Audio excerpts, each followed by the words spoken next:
আল্লাহ রাব্বুল আলামিন বলেন, উযিনা লিল্লাযীনা ইউকাতালুনা বিআন্নাহুম যুলিমু ওয়া ইন্নাল্লাহা আলা নাসরিহিম লাকাদির। আত্মরক্ষার জন্যে, নিজেদের অস্তিত্ব টিকিয়ে রাখার জন্যে এখন সময় এসেছে। নিজেদের অস্তিত্ব টিকিয়ে রাখার জন্য তাদের সাথে লড়াই করতে হবে, সংগ্রাম করতে হবে। কারণ তারা যা করছে সব কিছুই মুসলমানদের উপরে নির্যাতন আর অত্যাচার আর অবিচার।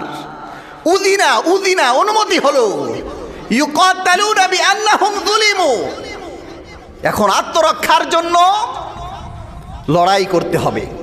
আল্লাহ রাব্বুল আলামিন বলেন, উযিনা লিল্লাযীনা ইউকাতালুনা বিআন্নাহুম যুলিমু ওয়া ইন্নাল্লাহা আলা নাসরিহিম লাকাদির।